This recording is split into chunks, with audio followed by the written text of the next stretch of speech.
Imagine करो, तुम रात को सिंगल ही सो गए और सुबह उठते ही पता चले तुम्हारी एक खूबसूरत वाइफ पहले से ही है। एक बर्फ से ढकी हुई व्यस्त सड़क पर कहानी शुरू होती है, जहां चारों तरफ क्रिसमस का खुशहाल माहौल था। लोग अपने परिवार के साथ घूम रहे थे, हंस रहे थे और इस खूबसूरत दिन को एंजॉय कर रहे थे। तभी एक छोटी बच्ची अचानक सड़क पर रखी किसी बड़ी चीज को देखकर एक्साइटेड हो जाती है और अपने माता पिता को बुलाने लगती है। लेकिन उसी भीड़ के बीच हमारा एमसी अकेला सड़क पर चल रहा था। उसके चेहरे पर साफ फ्रस्ट्रेशन दिखाई दे रही थी। वह मन ही मन सोच रहा था कि आखिर क्यों उसे हमेशा दूसरों के लिए खुद को छोटा बनाना पड़ता है। भीड़ में हर किसी के पास कोई ना कोई था, लेकिन वह पूरी तरह अकेला था। उदास मन से वह सबवे की सीढ़ियां उतरने लगता है। तभी अचानक उसके कदम रुक जाते हैं, क्योंकि उसके रास्ते में कोई पड़ा हुआ था। ध्यान से देखने पर उसे पता चलता है कि वह एक सांता क्लॉज है, जो ठंड में जमीन पर बैठा हुआ था और उसकी हालत काफी खराब लग रही थी। उसके सामने एक छोटा सा बॉक्स रखा था, जिस पर लिखा था कि लोग अपनी विशेस सांता को बता सकते हैं।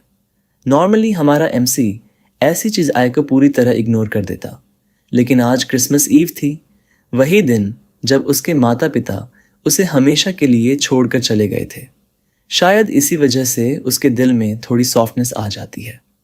वह धीरे से सांता के पास बैठता है, अपना वॉलेट निकालता है और उसमें से एक कैश बिल उस बॉक्स में डाल देता है। फिर कैजुअली बोलता है कि पैसे अभी भी यूजेबल हैं। लेकिन तभी अचानक सांता उसका हाथ बहुत जोर से पकड़ लेता है। एमसी तुरंत घबरा जाता है और हाथ छुड़ाने की कोशिश करता है, मगर बुड्ढे की पकड़ इतनी स्ट्रांग थी कि वह हिल भी नहीं पाता। सांता की आंखों में एक अजीब सी चमक थी। वह एक्साइटेड होकर कहता है कि वह उसकी काइंडनेस का बदला देना चाहता है, इसलिए उसे उसकी सच्ची विश सुननी होगी।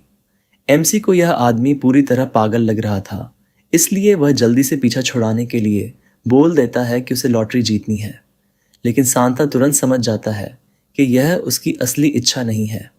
कुछ पल चुप रहने के बाद एमसी आखिर अपने दिल की बात बोल देता है। वह कहता है कि असल में उसे सिर्फ एक फैमिली चाहिए, ऐसी फैमिली जो उसे कभी छोड़कर ना जाए। फिर वह ऑकवर्ड तरीके से बोलता है कि उसे बनी जैसी क्यूट वाइफ चाहिए और एक छोटी मीरकैट जैसी अडोरेबल बेटी। यह सुनते ही सांता के चेहरे पर अजीब सी स्माइल आ जाती है।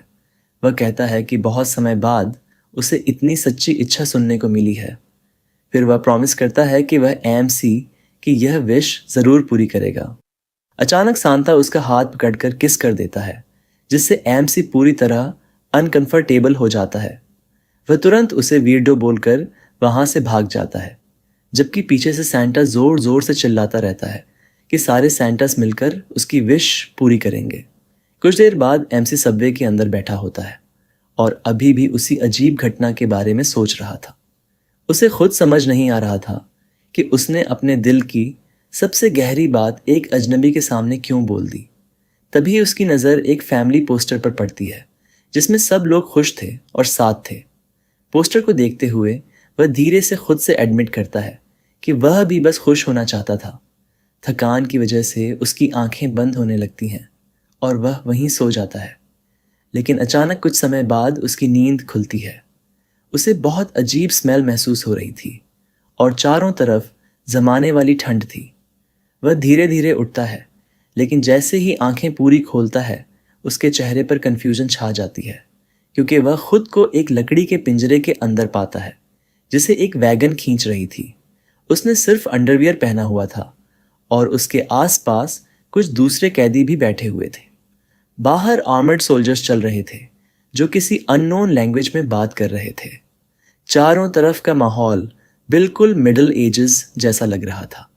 कुछ देर तक सब समझने की कोशिश करने के बाद एमसी के दिमाग में सिर्फ एक ही बात आती है कि किसी तरह वह एक दूसरी दुनिया में आ चुका है। वह पिंजरे के अंदर बैठकर चारों तरफ देखने लगता है।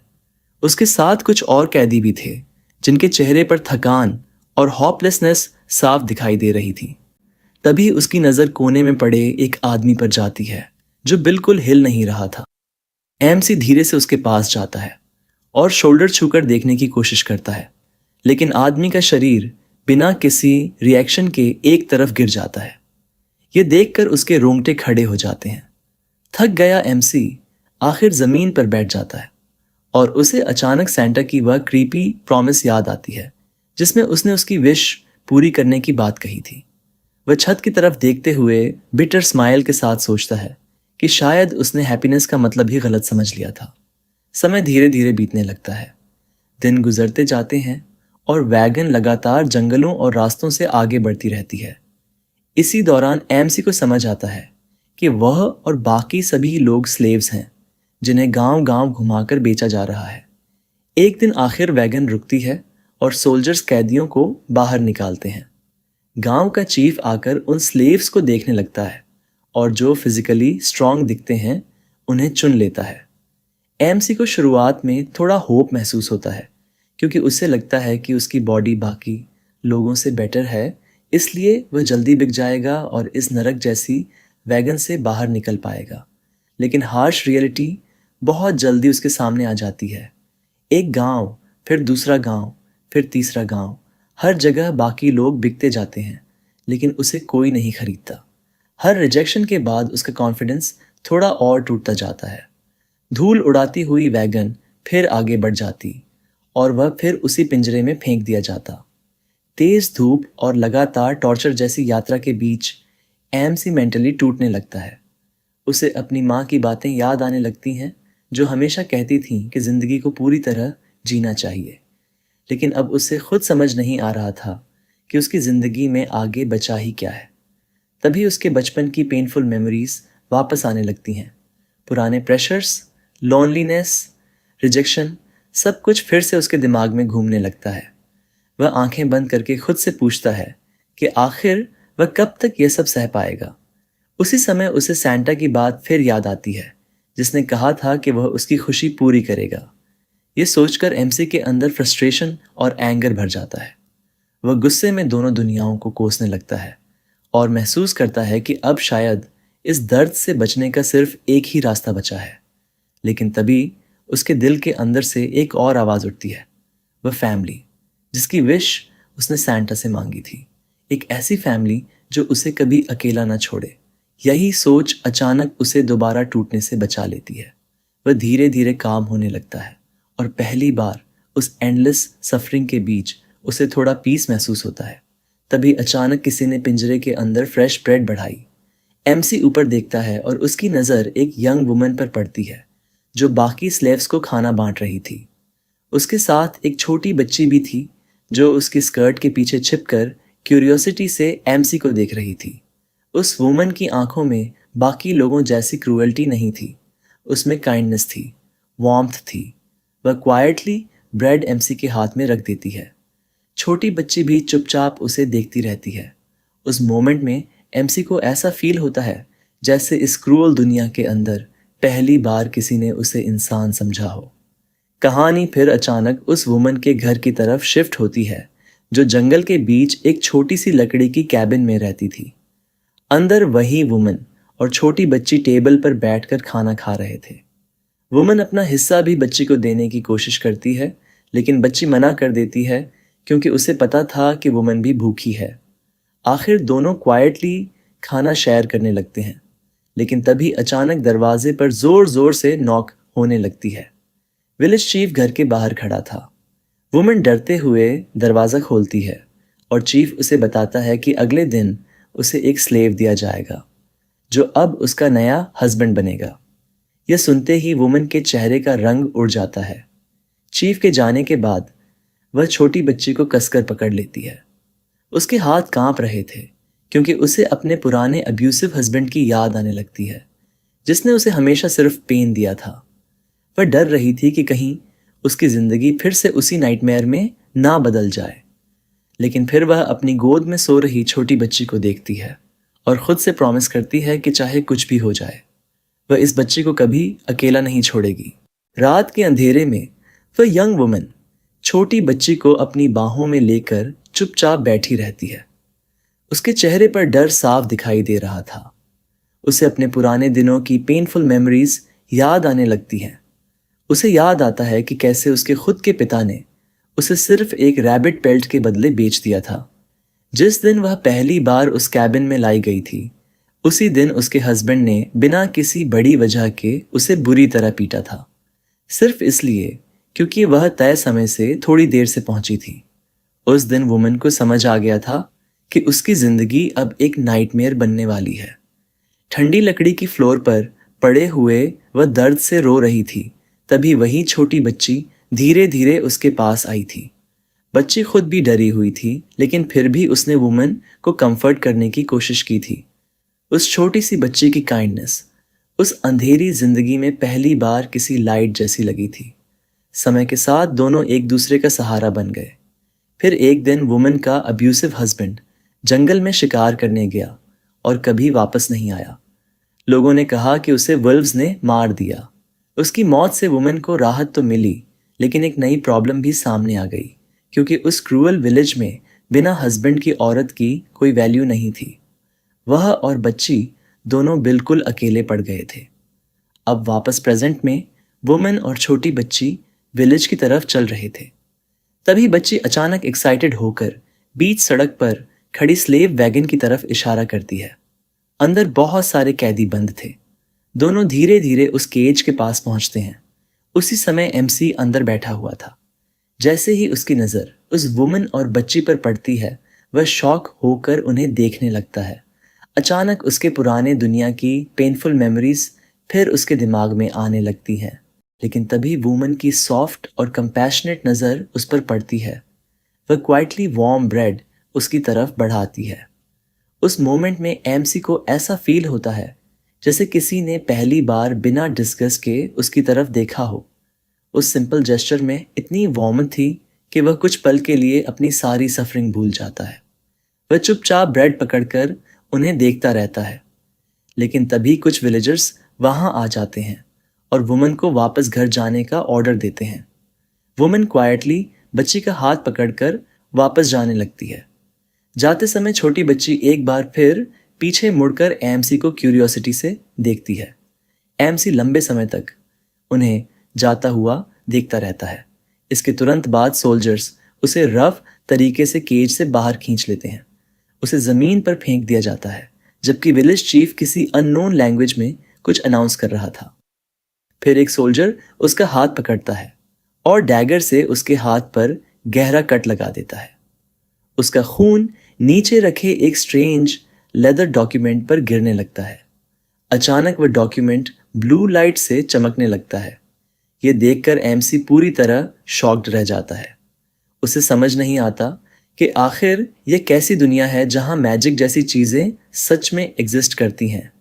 कुछ देर बाद रिचुअल खत्म हो जाता है और सोल्जर्स वह कॉन्ट्रैक्ट विलेज वालों को दे देते हैं। फिर बिना कुछ समझाए वे लोग वहां से चले जाते हैं। अब एमसी ऑफिशियली उस विलेज का स्लेव बन चुका था। थोड़ी देर बाद कुछ एल्डर्स उस यंग वुमन से बात करते हैं। उन्हें देखकर एमसी समझ जाता है कि वही वुमन अब उसकी नई वाइफ बनने वाली है। वुमन के चेहरे पर डर साफ दिखाई दे रहा था। वह सिर्फ यही चाहती थी कि यह नया आदमी वायलेंट ना निकले। रात होने के बाद एक विलेजर एमसी को पकड़कर उस वुमन की कैबिन तक ले जाता है। दरवाज़ा खुलते ही वुमन तुरंत डर जाती है और छोटी बच्ची को प्रोटेक्टिवली पकड़ लेती है। अंधेरे कमरे में एमसी भी सिचुएशन समझने की कोशिश करता है। तभी अचानक उसे याद आता है कि यही वही वुमन है जिसने उसे ब्रेड दी थी, लेकिन उसे समझ नहीं आता कि वह इतनी कांप क्यों रही है। तभी साथ आया विलेजर दोनों को फोर्सफुली पास लाने लगता है। वह अचानक एमसी का हाथ पकड़कर वुमन के हाथ से मिला देता है और प्राउडली हंसने लगता है, जैसे उसने कोई ग्रेट मैच मेकिंग कर दी हो। उस ऑकवर्ड साइलेंस में एमसी धीरे धीरे सब समझ जाता है। सांता की वह क्रीपी विश अचानक उसके दिमाग में वापस आती है।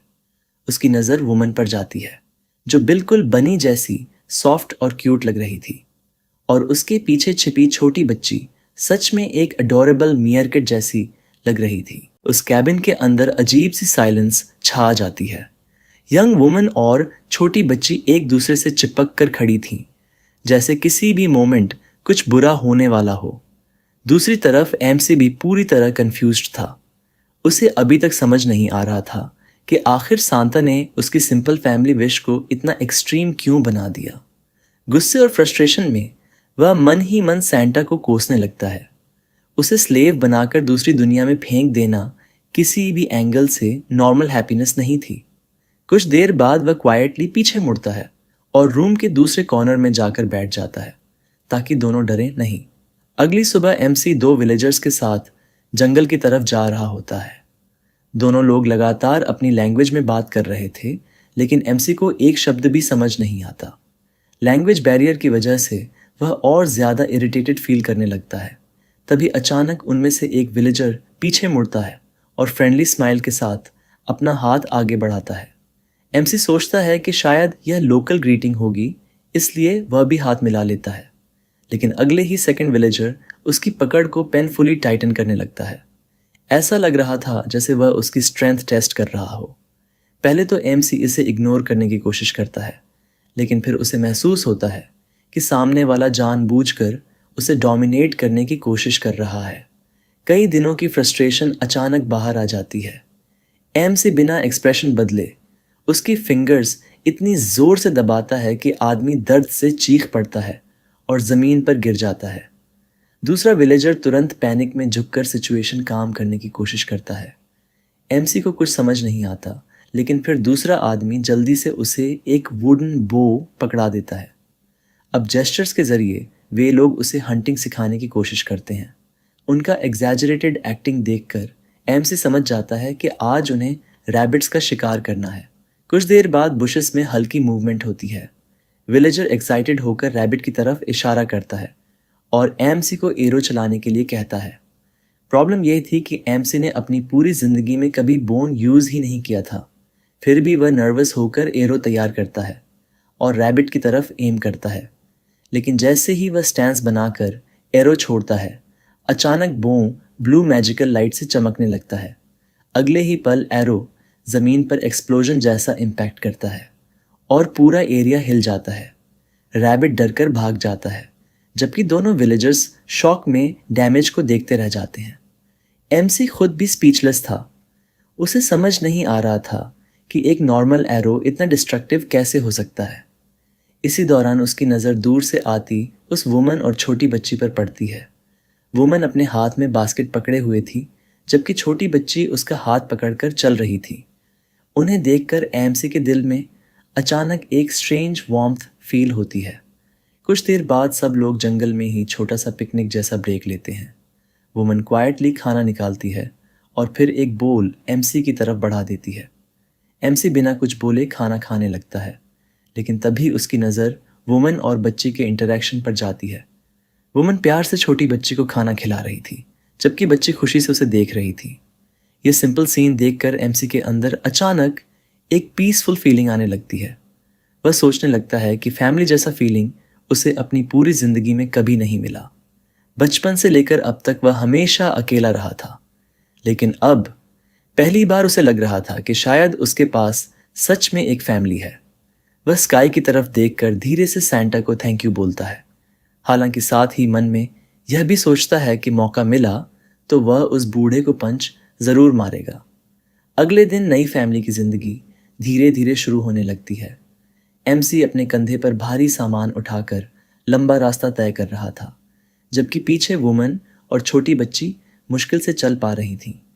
वुमन की सांसें तेज हो रही थीं, लेकिन लैंग्वेज बैरियर की वजह से एमसी पूछ भी नहीं पा रहा था कि उसे रेस्ट चाहिए या नहीं।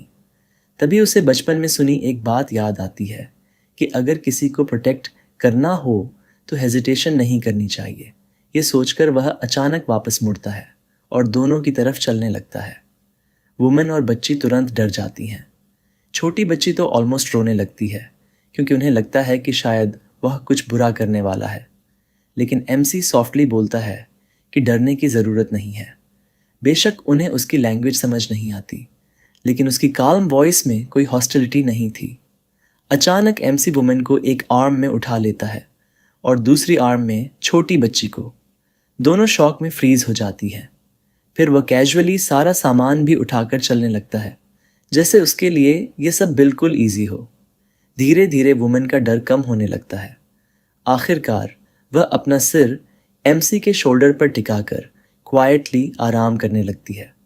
एमसी भी स्माइल करते हुए सोचता है कि चाहे कुछ भी हो जाए, वह इस फैमिली को प्रोटेक्ट करेगा।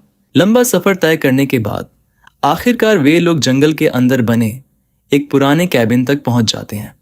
दोनों विलेजर्स गुड बाय कहकर वापस चले जाते हैं, जबकि एएमसी उस जर्जर लकड़ी के घर को ध्यान से देखने लगता है।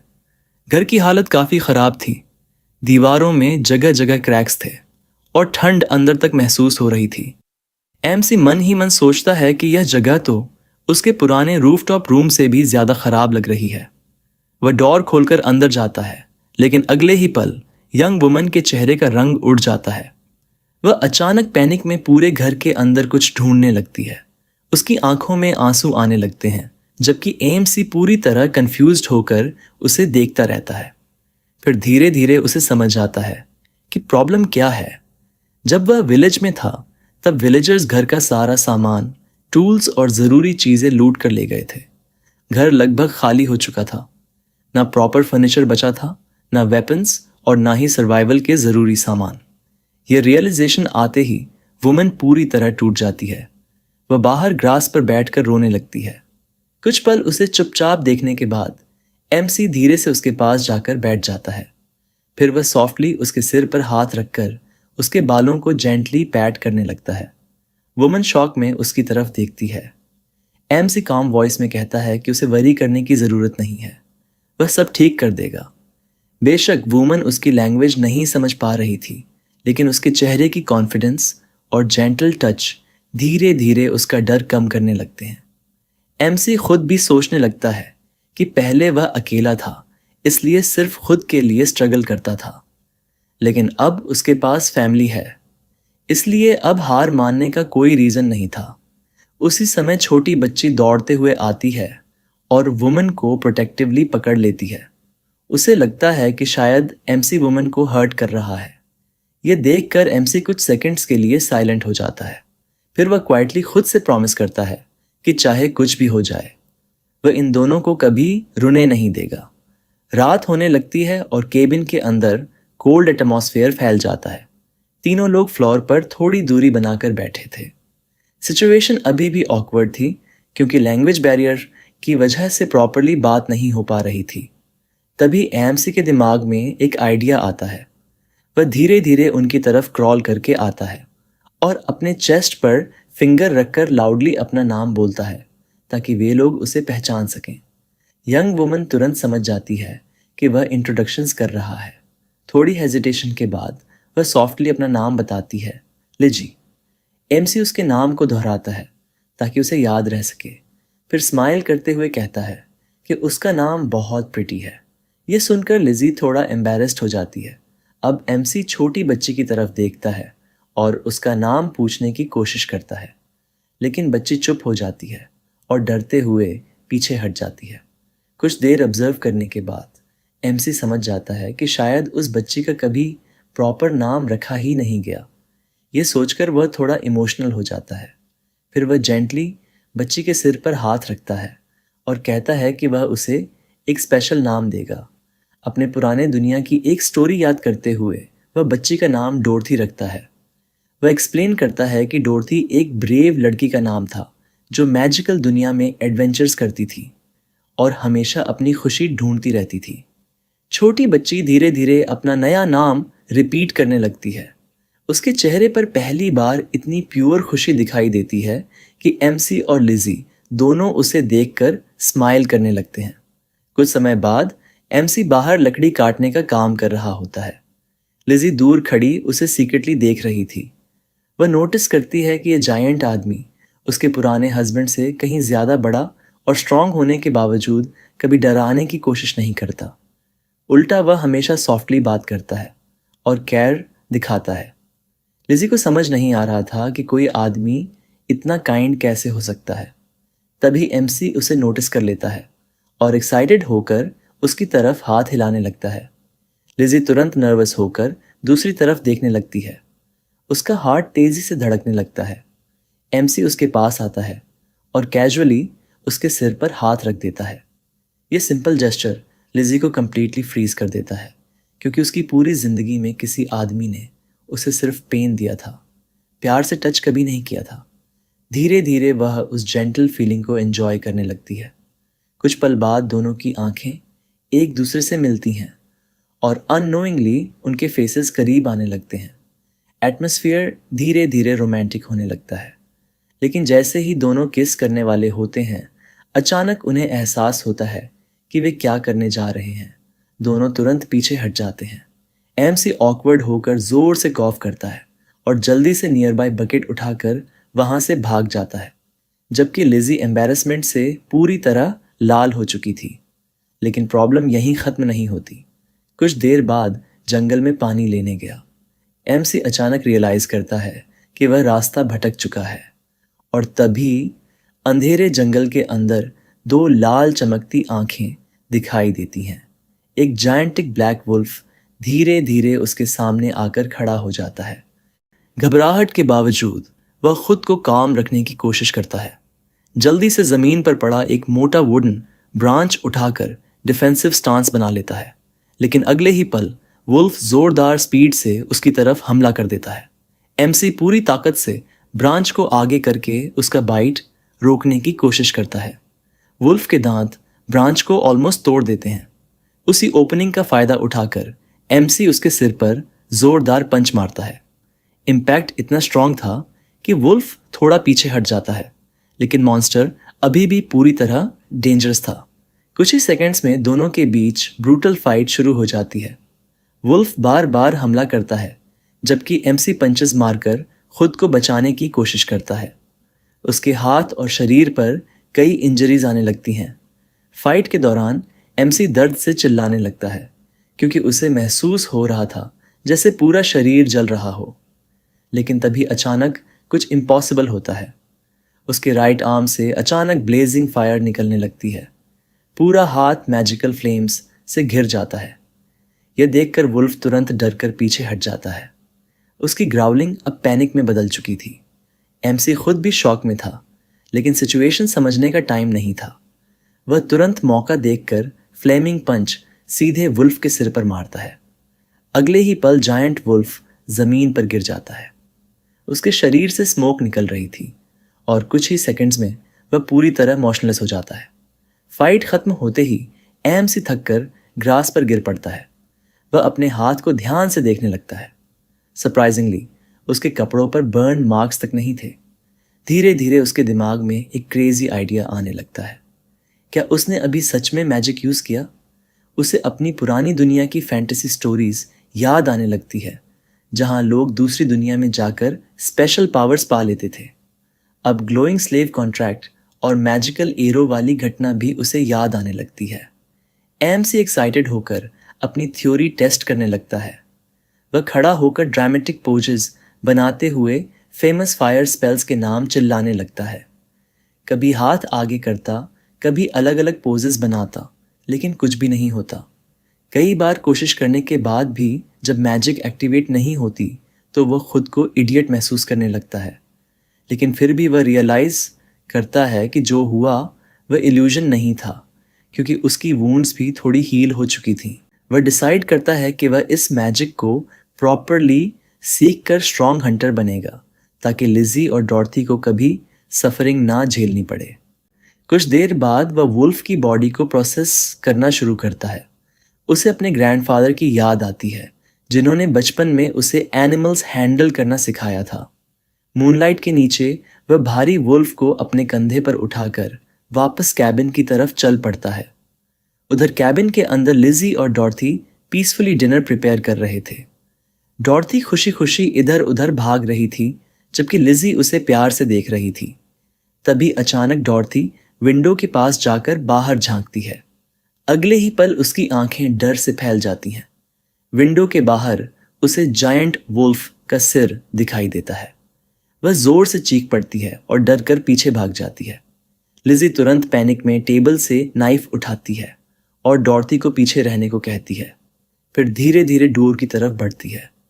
लेकिन जैसे ही वह बाहर पहुंचती है, उसके कदम वहीं रुक जाते हैं, क्योंकि बाहर जायंट वुल्फ की डेड बॉडी के साथ एमसी खड़ा था। वह पूरी तरह थका हुआ था और भारी सांस ले रहा था।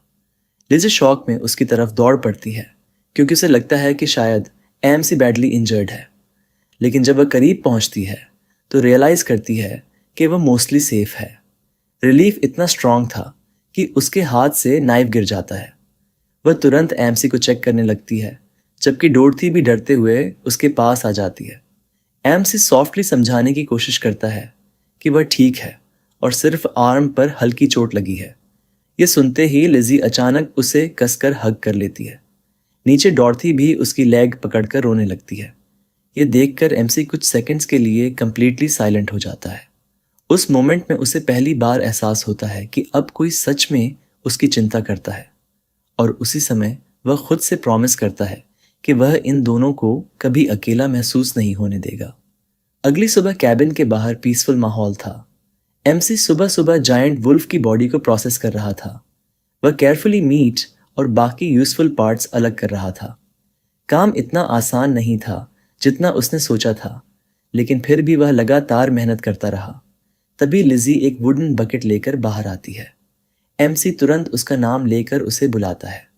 यह सुनकर लिजी हल्का सा स्माइल करती हुई उसकी तरफ आती है। वह बकेट नीचे रखकर इशारे से बताती है कि मीट उसमें रखना है। एमसी तुरंत समझ जाता है और क्वाइटली काम करने लगता है। फिर वह लोकल लैंग्वेज में थैंक यू बोलने की कोशिश करता है। उसका प्रोनाउंसिएशन काफ़ी ऑकवर्ड था, लेकिन यह सुनते ही लिजी का चेहरा खुशी से चमक उठता है। वह स्माइल करते हुए वही वर्ड दोबारा बोलती है और बताती है कि उसने सही कहा। एमसी कुछ पल के लिए साइलेंट हो जाता है, क्योंकि उसे रियलाइज़ होता है कि अपनी पुरानी दुनिया में उसे कभी सिंपल ग्रैटिट्यूड भी फील नहीं हुई थी। इधर लिजी सीक्रेटली उसे देखने लगती है। उसे समझ नहीं आता कि यह आदमी हर छोटी चीज़ के लिए इतना थैंकफुल क्यों रहता है। तभी उसे अचानक उनका ऑलमोस्ट किस वाला मोमेंट याद आ जाता है और उसका चेहरा एम्बैरेसमेंट से लाल हो जाता है। उसी समय एमसी काम खत्म करके सामान उठाने लगता है।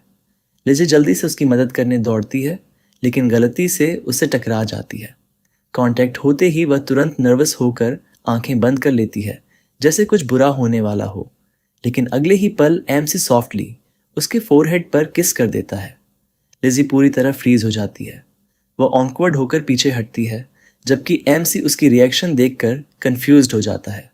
कुछ सेकंड्स बाद एमसी फिर धीरे से उसके करीब आता है। इस बार लेजी खुद को मेंटली तैयार करती है कि शायद फिर फॉरहेड किस होगा, लेकिन अचानक एमसी उसके लिप्स पर जेंटल किस कर देता है। कुछ पल के लिए दोनों पूरी तरह साइलेंट रह जाते हैं। तभी नियर बाय खड़ी डॉर्थी उन्हें क्वाइटली देखती हुई नजर आती है। ये देखते ही लिजी एम्बैरेसमेंट से पैनिक कर जाती है और तुरंत अंदर भाग जाती है, जबकि एमसी ऑकवर्ड स्माइल के साथ वहीं खड़ा रह जाता है। थोड़ी देर बाद एमसी फायरवुड उठाकर बाहर जाने लगता है और डॉर्थी भी उसके पीछे पीछे चलने लगती है। छोटी बच्ची उसकी लंबी चाल के साथ मैच करने की पूरी कोशिश कर रही थी। कुछ दूर जाने के बाद एमसी अचानक रुकता है और उसे एहसास होता है कि उसने अभी तक डॉर्थी को प्रॉपरली थैंक्स नहीं कहा। वह नीचे सामान रखता है और पहली बार उसका नाम लेकर उसे बुलाता है। जैसे ही डॉर्थी अपने नए नाम को उसके मुंह से सुनती है, उसका चेहरा खुशी से चमक उठता है। वह तुरंत एक्साइटेड होकर उसकी मदद करने लगती है। उधर कैबिन के अंदर लिजी जायंट वुल्फ की फर को ध्यान से साफ कर रही थी। तभी एमसी को अचानक रियलाइज होता है कि इस दुनिया में मॉन्स्टर पेल्ट्स बहुत वैल्यूएबल होते हैं। अब उसे समझ आता है कि लिजी इतनी केयरफुली उसे क्यों संभाल रही थी। डॉर्थी भी फर को छू छू कर खेल रही थी। उसकी सॉफ्ट फीलिंग उसे इतनी पसंद आती है कि वह उसी पर सिर रखकर लेट जाती है। ये क्यूट सीन देखकर लिजी हंस पड़ती है, जबकि एमसी साइलेंटली उन्हें देखकर स्माइल करता रहता है। उसके दिल में सेटिस्फैक्शन था, क्योंकि वह फाइनली अपनी फैमिली को खुश देख रहा था। दिन धीरे धीरे गुजरने लगता है। लिजी मीट प्रिजर्व करने की तैयारी कर रही थी, जबकि एमसी ध्यान से हर चीज ऑब्जर्व कर रहा था, ताकि वह इस दुनिया के सर्वाइवल मेथड्स जल्दी सीख सके। उसे एहसास होता है कि अगर उसे इस फैमिली को सेफ रखना है तो सिर्फ ताकत काफ़ी नहीं होगी। उसे हंटिंग, ट्रेडिंग और इस दुनिया के रूल्स सब कुछ सीखना पड़ेगा।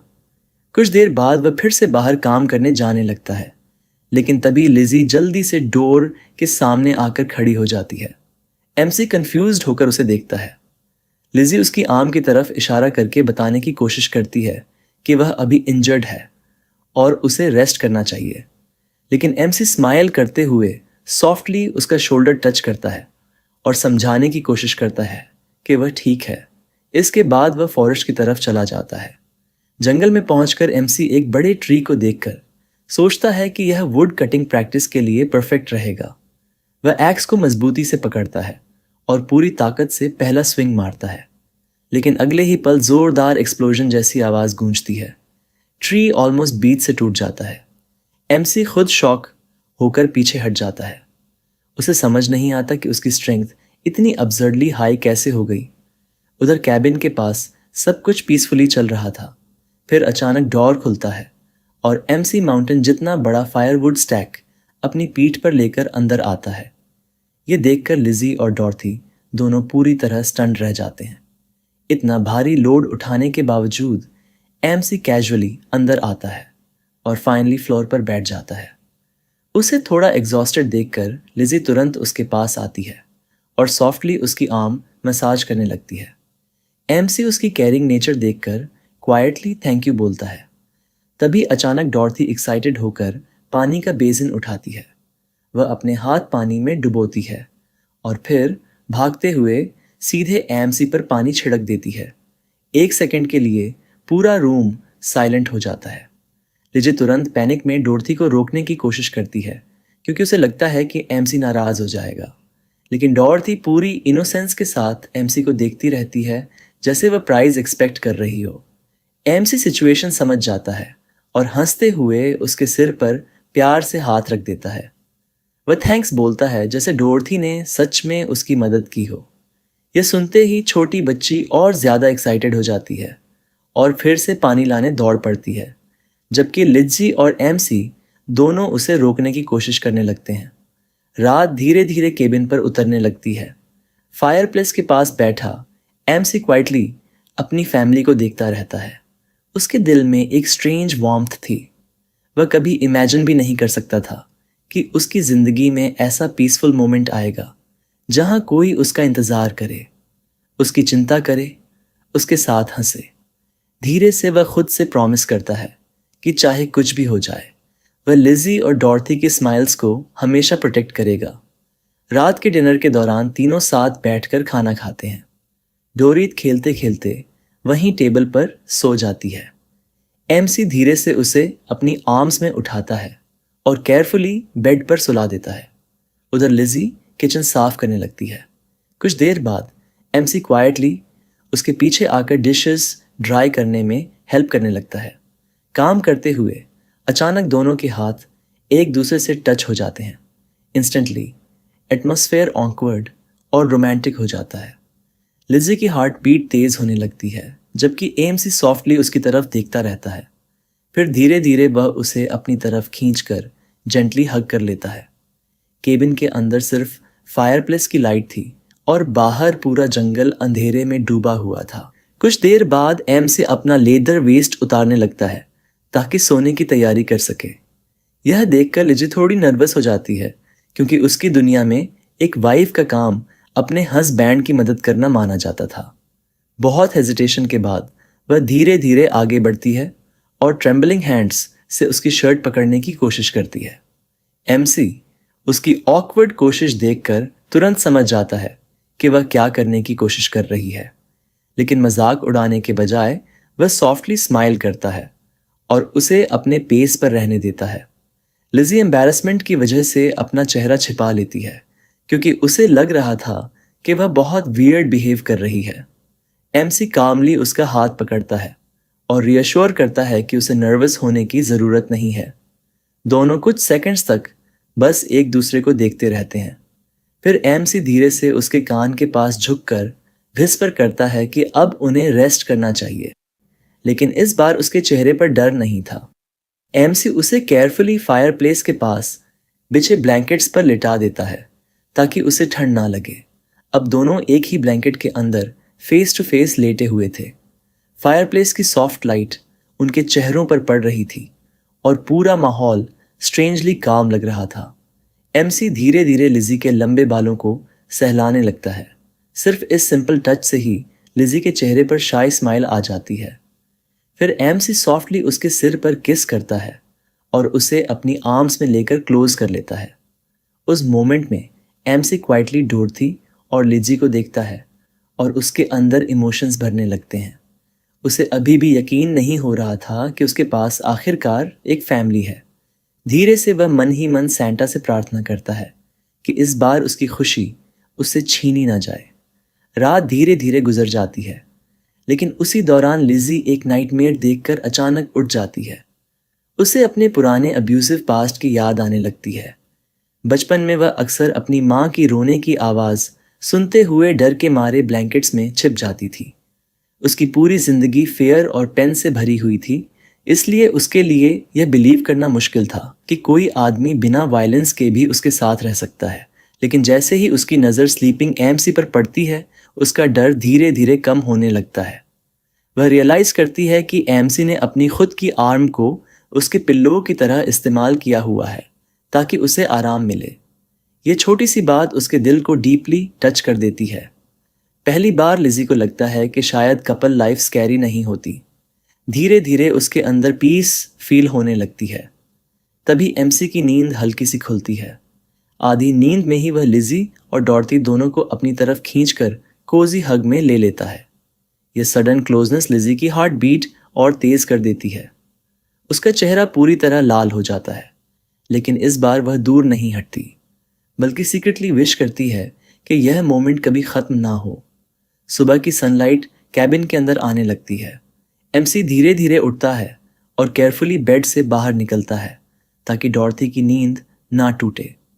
जाते जाते वह प्यार से उसके सिर पर हाथ फेर देता है। कुछ देर बाद लिजी पानी से भरी वुडन बकेट लेकर रूम में आती है। एमसी तुरंत उसकी मदद करने के लिए बकेट पकड़ लेता है। वह आसानी से पूरा भारी पानी उठाकर कॉल्ड्रन में डाल देता है। फिर कैजुअली अपनी लैंग्वेज में लिजी से पूछता है कि क्या वह ठीक से सोई। बेशक लिजी उसकी बात नहीं समझ पाती, लेकिन उसकी जेंटल टोन सुनकर उसका चेहरा फिर से लाल हो जाता है। एमसी तुरंत समझ जाता है कि शायद उसे स्वीटहार्ट कहकर बुलाना ही उसकी एम्बैरेसमेंट की वजह है।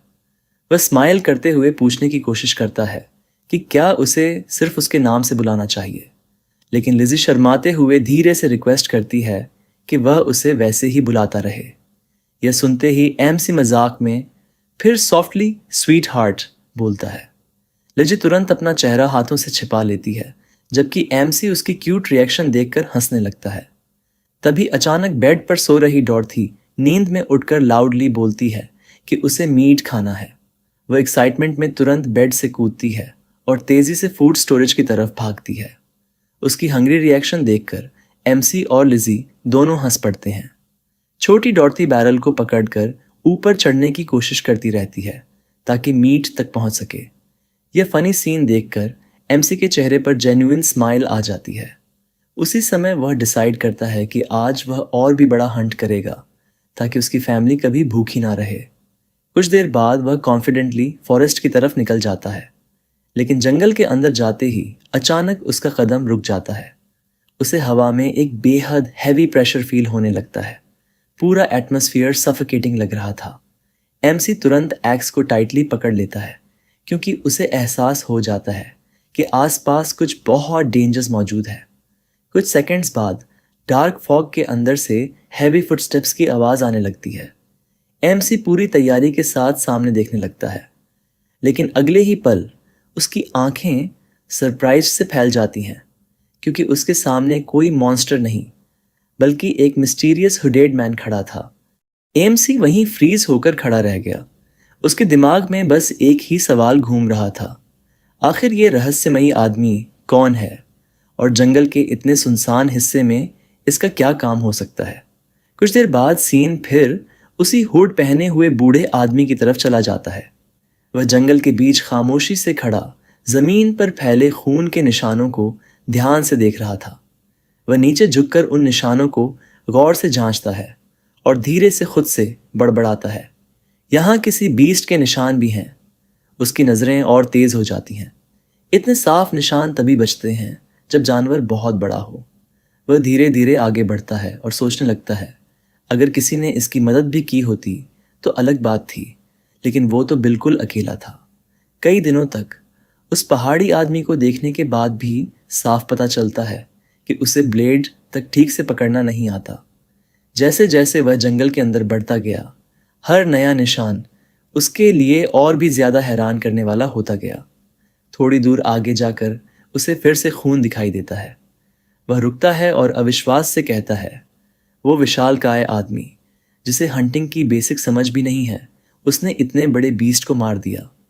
उसकी आंखों में शक और हैरानी दोनों दिखाई देने लगते हैं। नामुमकिन, एक प्रोफेशनल हंटर भी बिना हथियार के इतने बड़े बीस्ट का अकेले शिकार नहीं कर सकता। मुझे खुद जाकर इसकी पुष्टि करनी होगी। उधर सीन फिर उसी पल में लौटता है जब हुड वाला बूढ़ा पहली बार एमसी के सामने आया था। दोनों आमने सामने खड़े थे, लेकिन बूढ़े आदमी की नज़र पूरी तरह एमसी के हाथ पर टिक गई थी।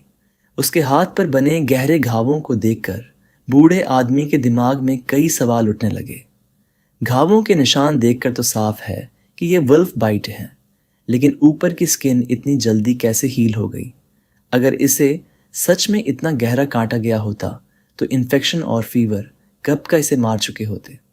हड्डियां तक दिख रही थीं, वेन्स और मसल्स सब फट जाने चाहिए थे, फिर भी ये आदमी आराम से चल फिर रहा है। जितना ज्यादा वह सोचता, मामला उतना ही अजीब लगता। तभी अचानक उसके दिमाग में एक संभावना आती है। तो सिर्फ एक ही एक्सप्लेनेशन बचती है, क्या ये आदमी कोई मेज है?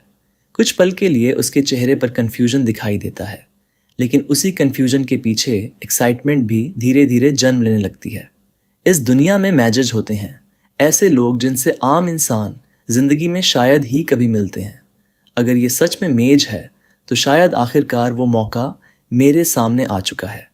इतना सोचते ही उसके चेहरे पर हुड के नीचे एक डरावनी मुस्कान फैल जाती है। उसकी आंखों में अंधेरे से भरी उम्मीद चमकने लगती है। बदला लेने का मौका, वो मौका जिसके बारे में मैंने सोचा था कि अब मौत तक कभी नहीं मिलेगा। दूसरी तरफ एमसी भी उस बूढ़े आदमी को देखकर असहज महसूस कर रहा था। उसके मन में लगातार सवाल चल रहे थे, ये आखिर है कौन? कुछ देर चुप रहने के बाद बूढ़ा आदमी अपनी कहानी सुनाना शुरू करता है। उसकी आवाज शांत थी, लेकिन उसके हर शब्द में सालों का दर्द छिपा हुआ महसूस हो रहा था। अब मैं एक जिद्दी बूढ़ा आदमी हूं, लेकिन कभी मैं भी जवान था। अगर कोई किसी नोबल के जंगल या पहाड़ का फॉरेस्ट कीपर बनता था तो उसे बैटलफील्ड में लड़ना पड़ता था। अगर वहां मिलिट्री मेरिट मिल जाए तो इंसान लॉर्ड का रिटेनर तक बन सकता था। उसकी आंखें अतीत में खो जाती हैं। मैं अपने पिता को पीछे छोड़कर गांव गांव घूमता रहा, सिर्फ इसलिए ताकि एक इंडिपेंडेंट हंटर बन सकूं। कुछ समय बाद मुझे एक गांव का माउंटेन कीपर बनने का मौका मिला। वो पहाड़ बहुत समृद्ध था। जंगल में गेम एनिमल्स की कोई कमी नहीं थी, बस एक दिक्कत थी, फायरवुड की कमी।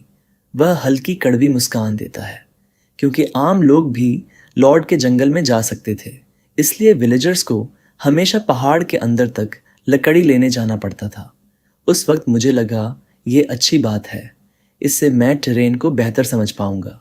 लेकिन मैंने कभी ये नहीं सोचा कि विलेजर्स सिर्फ पहाड़ के शैलो हिस्सों से ही लकड़ी क्यों इकट्ठा करते थे।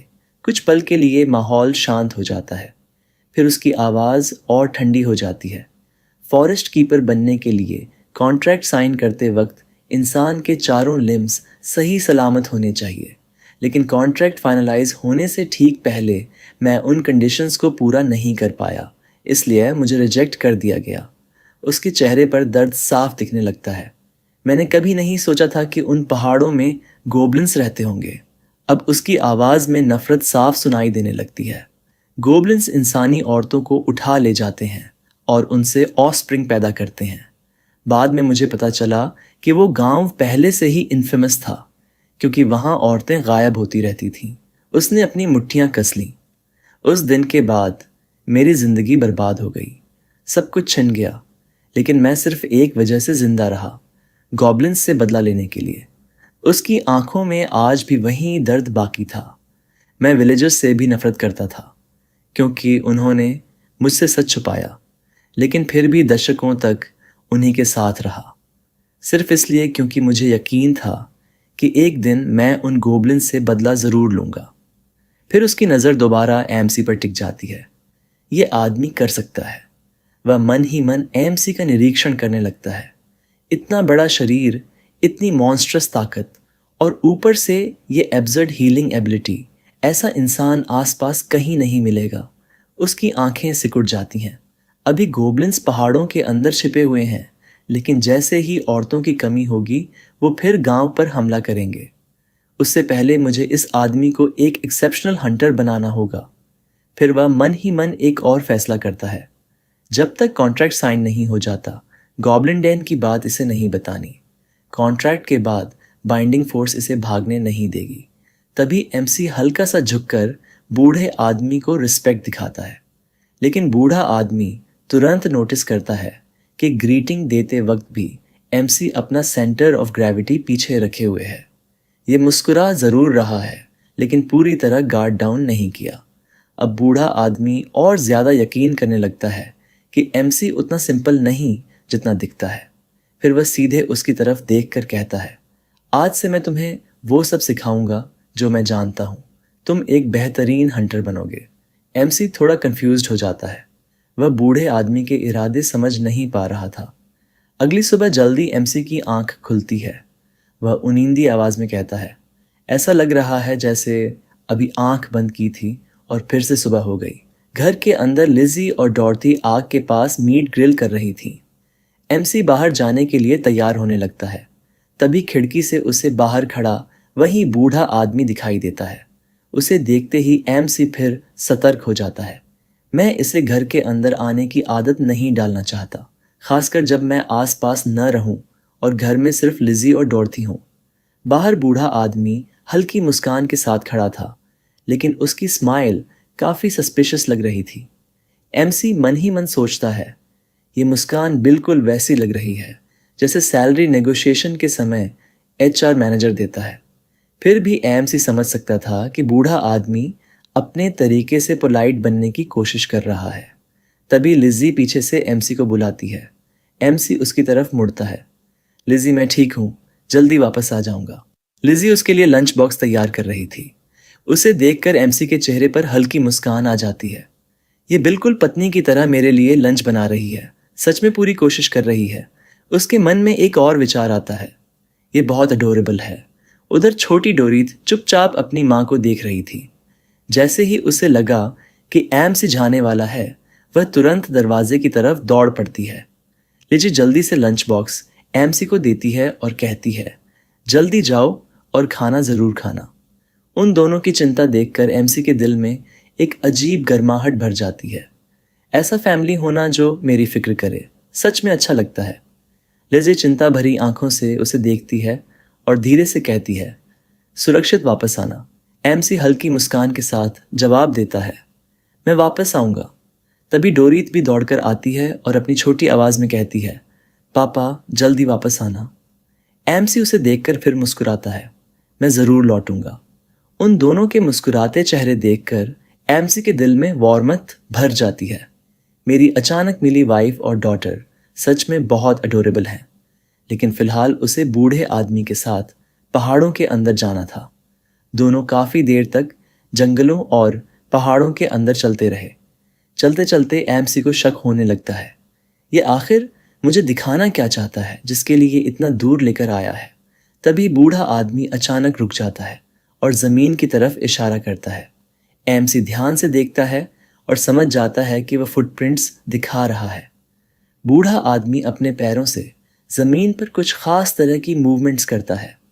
एमसी उन निशानों को गौर से देखता है और तुरंत हैरान हो जाता है। इसके फुटप्रिंट्स इतने अजीब क्यों हैं?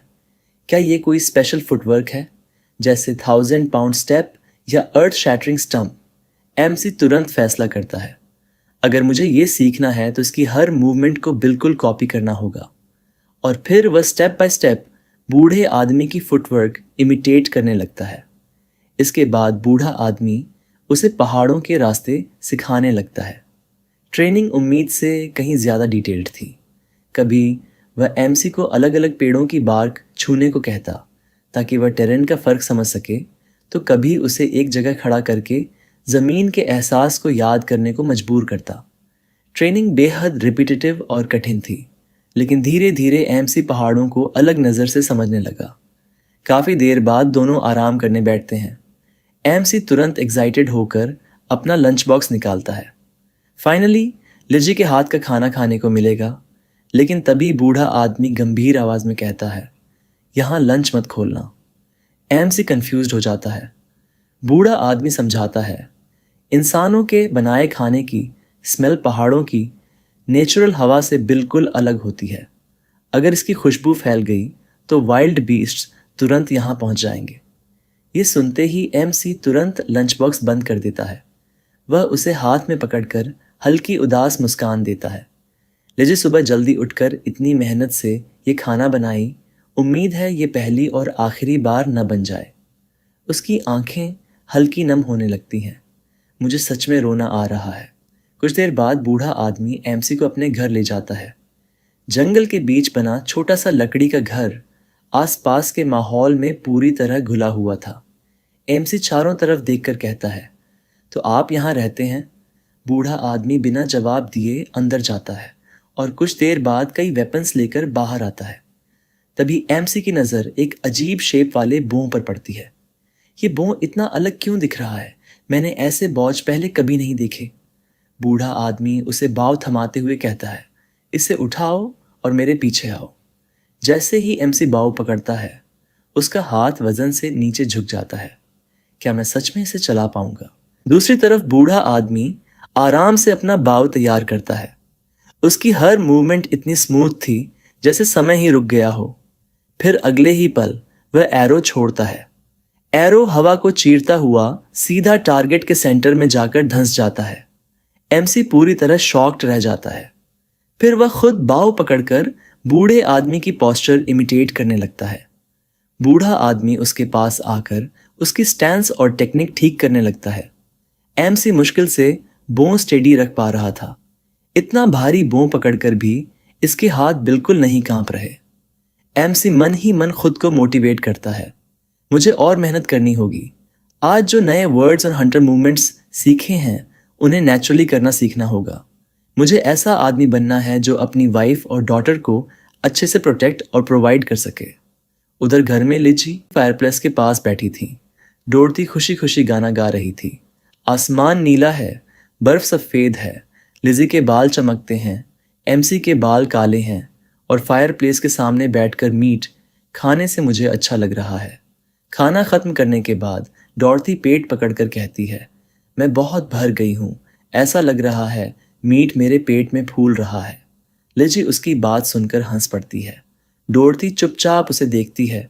एमसी के आने के बाद से लिजी ज़्यादा मुस्कुराने लगी है।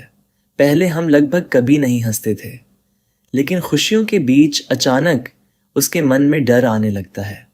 एमसी आखिर है कौन? अगर वो लेजी का हस्बैंड है तो मेरे लिए क्या है? उसका दिल धीरे धीरे डर से भरने लगता है। क्या वो मुझे छोड़कर चले जाएंगे जैसे मेरे असली पिता चले गए थे? तभी अचानक बाहर से जोर जोर की आवाजें आने लगती हैं। डॉटरी बेड से उठकर पहले मीट की तरफ भागती है। बाहर की आवाज सुनकर झूठ बोलने की हिम्मत मत करना। डॉर्थी डर से कांप जाती है। वह बाहर झांकती है और उन आदमियों को देखते ही उसका चेहरा पीला पड़ जाता है। ये वही लोग हैं जो हमेशा मेरे पिता को धमकाते थे। उसकी पुरानी यादें लौटने लगती हैं। बाहर येलो हेयर्ड आदमी लिजी के बाल पकड़कर उसे खींच रहा था। बताओ, ये मीट कहाँ से आया? तुमने चुराया है ना? लिजी दर्द में भी मना करती है। नहीं, मेरे हस्बैंड ने हंट किया है, लेकिन वे लोग उसकी बात पर यकीन नहीं करते। वे घर में घुस जाते हैं और जायंट वुल्फ स्किन देखकर शॉक्ड रह जाते हैं। इतनी बड़ी वुल्फ स्किन, इसे बेचकर बहुत पैसा मिलेगा। तुरंत वे लोग घर लूटने लगते हैं। डॉर्थी डर के मारे बेड के नीचे छिप जाती है। लिजी अपनी सामान को प्रोटेक्ट करने की कोशिश करती है। वो लोग लिजी को जंगल ले जाने की बात करते हैं। लिजी डर जाती है। येलोड हेयर आदमी लिजी को नीचे गिराता है। लिजी बेड के नीचे डॉर्थी को छुपे देखती है। डॉर्थी बेचारी अपने मन में क्या करूं बोल रही थी। तब एक येलोड हेयर आदमी अपने दोस्त को बोलता है, तुम लोग सामान को कैरी करो, मैं लड़की को करता हूँ। फिर येलो हेयर्ड आदमी लिजी को पकड़कर बाहर घसीटता है। अगर अपने हस्बैंड को बताया तो रात में घर जला देंगे। उनके जाने के बाद डोरीथ डर कर रोने लगती है। एमसी, जल्दी वापस आओ। उधर एमसी लौटते वक्त सोच रहा था, आज का दिन बहुत लंबा था। तभी उसे दूर से डोरीथिट के रोने की आवाज सुनाई देती है। उसका चेहरा तुरंत बदल जाता है। डॉर्थी ऐसे कभी नहीं रोती, जरूर घर में कुछ हुआ है। और अगले ही पल वह टेरिफाइंग स्पीड से घर की तरफ दौड़ पड़ता है। वह पहुंचते ही बिना कुछ बोले रेड हेयर्ड आदमी के चेहरे पर जोरदार पंच मारता है। आदमी तुरंत बेहोश होकर गिर जाता है। दूसरे आदमी को वह नी स्ट्राइक से गिरा देता है। फिर उसकी नजर येलो हेयर्ड आदमी पर टिक जाती है। एमसी उसे पकड़कर जमीन पर पटक देता है और बेरहमी से पंचेस बरसाने लगता है। उसके मन में सिर्फ एक ही बात चल रही थी, इंसानी नेचर बहुत गंदी होती है। एक बार अगर लोग तुम्हें कमजोर समझ लें तो सब खत्म हो जाता है। उसके शरीर से टेरिफाइंग ऑरा निकलने लगती है। मुझे इनके दिमाग में डर बिठाना होगा ताकि दोबारा ऐसा करने की हिम्मत न करें। वह दोबारा येलो हेयर्ड आदमी की तरफ बढ़ता है। तभी बूढ़ा आदमी पहुंचकर जोर से चिल्लाता है, शांत हो जाओ, अपनी बेटी को देखो, वो कितनी डरी हुई है। एमसी तुरंत मुड़कर डोरथी को देखता है, जो दरवाजे के पास खड़ी रो रही थी। उसे देखते ही उसका सारा गुस्सा गायब हो जाता है। लिजी चुपचाप उसे देख रही थी। ये हमेशा इतना जेंटल लगता था, लेकिन गुस्से में कितना डरावना हो सकता है। कुछ पल के लिए उसे अपने पुराने पति की याद आ जाती है। उसे डर लगता है कि कहीं एमसी भी उसे चोट न पहुंचाए। लेकिन जैसे ही वह उसकी आंखों में देखती है, उसका डर गायब हो जाता है। उसकी आंखें मुझे डराने वाली नहीं थीं, वो मुझे प्रोटेक्ट करना चाहता था।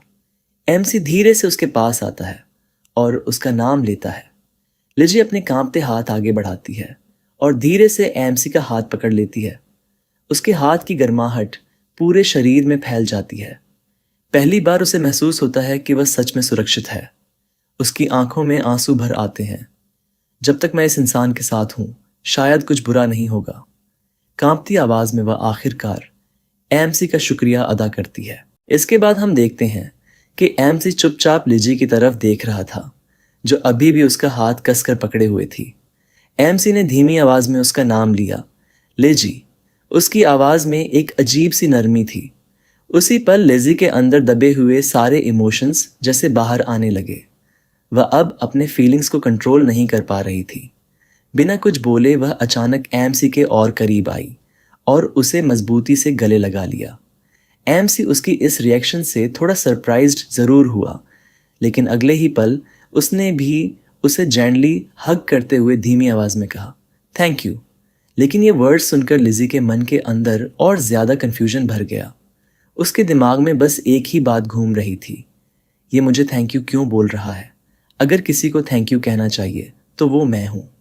थोड़ी दूरी पर डॉर्थी खड़ी होकर ये पूरा सीन चुपचाप देख रही थी। लेकिन जहां एमसी और लिजी के बीच का माहौल इमोशनल था, वहीं डॉर्थी के चेहरे पर साफ डर दिखाई दे रहा था।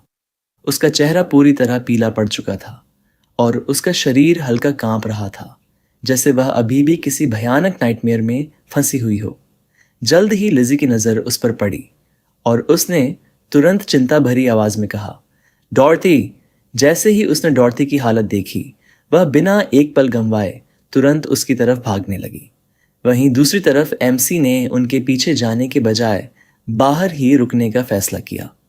वह दोनों के बीच की बातों में इंटरफियर नहीं करना चाहता था। उसे लगा कि उन्हें थोड़ा अकेला छोड़ना बेहतर होगा। आखिरकार लिजी डॉर्थी के पास पहुंच गई। उसने चिंता से उसकी तरफ देखा और धीरे से पूछा, डॉर्थी, तुम ठीक हो ना? लेकिन जैसे ही वह उसके करीब पहुंची, उसे महसूस हुआ कि डॉर्थी का पूरा शरीर बुरी तरह कांप रहा था। डॉर्थी खुद भी अपने इमोशंस को शांत नहीं कर पा रही थी। उसके दिमाग में बार बार वही टेरिफाइंग थॉट्स घूम रहे थे। मदद मैंने मांगी थी, लेकिन फिर उसके सामने एमसी के वो विशाल फिस्ट्स घूमने लगे जो उन आदमियों पर टूट पड़े थे। वो डरावने दृश्य उसके दिमाग से निकल ही नहीं रहे थे। उसे बार बार अपनी स्टेप मदर और लिजी का सूजा हुआ चेहरा याद आ रहा था। उनके चेहरे लाल, नीले और पीले ब्रूजेस से भर चुके थे। जितना ज्यादा वह उन पेनफुल मेमोरीज को याद करती, उतना ही ज्यादा डर उसके दिल को जकड़ता जा रहा था। उसके मन में बार बार एक ही ख्याल आ रहा था, कहीं एक दिन मेरा चेहरा भी ऐसा ही ना हो जाए। सिर्फ ये सोच ही उसे अंदर से कंप्लीटली हेल्पलेस महसूस कराने के लिए काफी थी। धीरे धीरे डॉर्थी की आंखों से आंसू निकलने लगे, लेकिन रोते हुए भी उसके दिमाग में पुरानी पेनफुल मेमोरी वापस आ गई। रोना मत, अगर रोई तो और ज्यादा मार पड़ेगी। ये क्रूअल वर्ड्स उसके दिल में इतने गहरे उतर चुके थे कि आज भी वह अपने इमोशंस दिखाने से डरती थी। अपने कांपते हुए इमोशंस को संभालने की कोशिश करते हुए डॉर्थी टूटती आवाज में बोली कि उसे लिजी से तुरंत अपोलोजाइज करना है। उसे लग रहा था कि गलती उसी की थी और उसे अब भी सब कुछ साफ करना होगा, वरना बहुत देर हो जाएगी।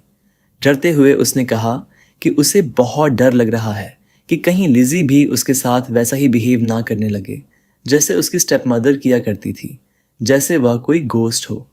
इसके बाद कांपते हुए हाथों से उसने अपना हाथ लिजी की तरफ बढ़ाया और कमज़ोर आवाज़ में बोली, मुझे माफ़ कर दो, मैं तुम्हारी मदद करने के बजाय छुप गई थी। प्लीज़ मुझे अकेला मत छोड़ना, गलती मेरी थी। उसके दिल में भरा गिल्ट आखिरकार बाहर निकल चुका था। उसे सच में लग रहा था कि उसने लिजी को उस वक्त अकेला छोड़ दिया था जब उसे उसकी सबसे ज़्यादा ज़रूरत थी, और फिर से अकेला रह जाने का डर उसे अंदर तक तोड़ रहा था। लेकिन जैसे ही लिजी ने उसकी बातें सुनी, उसने बिना एक सेकंड सोचे तुरंत डॉर्थी को अपने गर्म एम्ब्रेस में खींच लिया। उसे कसकर पकड़ते हुए वह सॉफ्टली बोली, डॉर्थी, तुम कैसी बातें कर रही हो?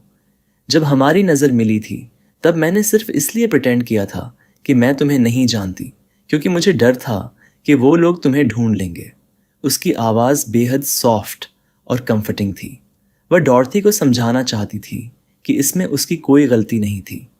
लिजी ने उसे रीअश्योर करते हुए कहा, डॉर्थी को गिल्टी फील करने की बिल्कुल ज़रूरत नहीं है, बिल्कुल भी नहीं। ये वर्ड सुनकर डॉर्थी ने धीरे से आंसुओं भरी आंखों से उसकी तरफ देखा और धीमी आवाज़ में पूछा, सच में? उसकी आवाज़ ऐसी थी जैसे उसे काइंडनेस पर यकीन ही ना हो। लिजी फिर वार्मली मुस्कुराई और सॉफ्टली बोली, तुम डर गई थी ना, लेकिन अब सब ठीक है क्योंकि पापा यहाँ हैं। जैसे ही डॉर्थी ने वो वर्ड सुना, उसके चेहरे पर तुरंत कन्फ्यूजन आ गया। पापा? उसने डिसबिलीफ में दोहराया। लेकिन मेरे पापा तो मर चुके हैं। उसके लिए ये बात समझना मुश्किल था।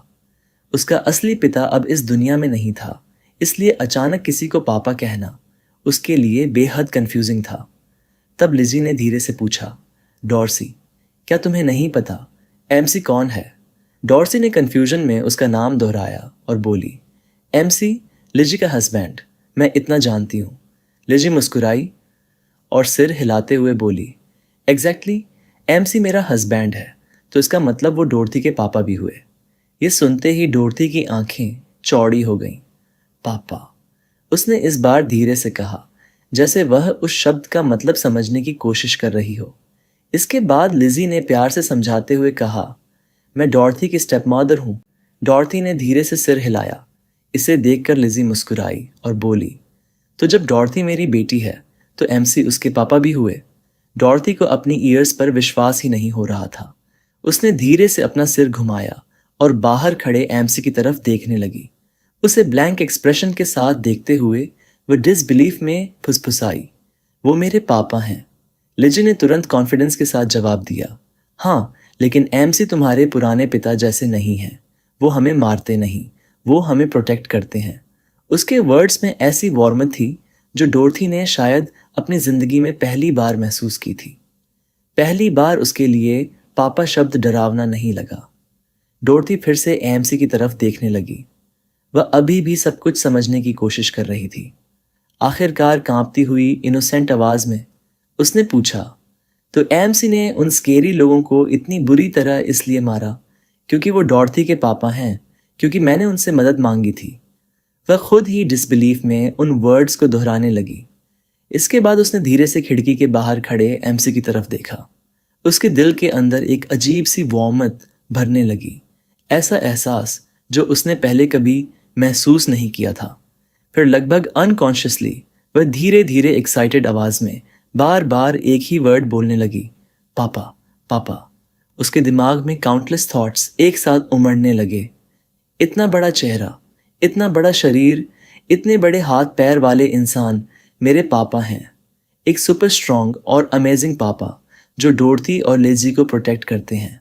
क्योंकि वह अभी अंदर थी, इसलिए एमसी उसकी आवाज़ नहीं सुन पा रहा था। अपने इमोशंस को और ज़्यादा कंट्रोल ना कर पाते हुए डोरथी तुरंत भागते हुए बाहर एमसी की तरफ दौड़ पड़ी। जैसे जैसे वह उसके करीब पहुंच रही थी, उसके दिमाग में और थॉट्स आते जा रहे थे। वो मुझे मारते नहीं, रात में सोते समय मुझे कसकर पकड़ते हैं। वो मुझ पर मुस्कुराते हैं। उन्होंने मुझे मीट दिया, उन्होंने मुझे नाम भी दिया। डॉर्थी के लिए ये छोटी छोटी काइंडनेस दुनिया की सबसे प्रेशियस चीज़ों से भी ज़्यादा कीमती थी। उसका दिल खुशी से कांप उठा जब उसे एक अनबिलीवेबल बात महसूस हुई। जिस इंसान ने मुझे मेरा नाम दिया वही मेरे पापा हैं। कितना वंडरफुल है ये, बार बार पापा पापा कहते हुए डॉर्थी आखिरकार एमसी के बिल्कुल पास पहुंच गई। उसी समय एमसी पीछे मुड़ा और उसने डोरीथी को स्पार्कलिंग आईज के साथ खुद को पापा कहते देखा। उसे देखते ही एमसी का एक्सप्रेशन पूरी तरह सॉफ्ट हो गया। बिना एक पल गंवाए उसने तुरंत डॉर्थी को अपनी बाहों में उठा लिया और उसे हवा में ऊपर उठा दिया। भले ही वह उसके सारे वर्ड्स पूरी तरह समझ नहीं पा रहा था, लेकिन उसके दिल के अंदर वह उसकी फीलिंग्स समझ चुका था।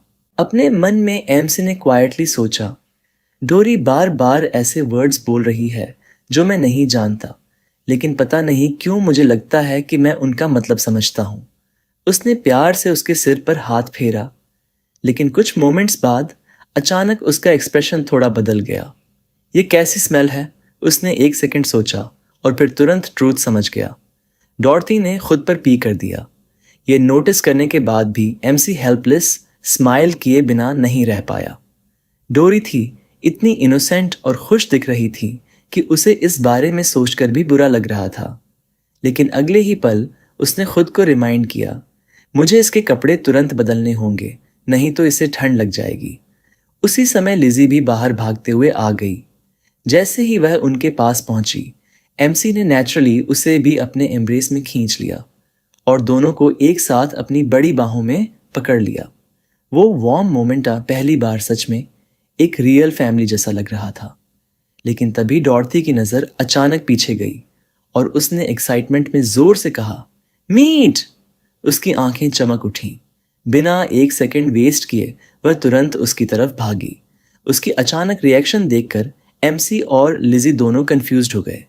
उन्होंने सरप्राइज से देखा कि डोरथी जमीन पर पड़े बॉडीज के पास गई और वहां रखी बास्केट के सामने रुक गई।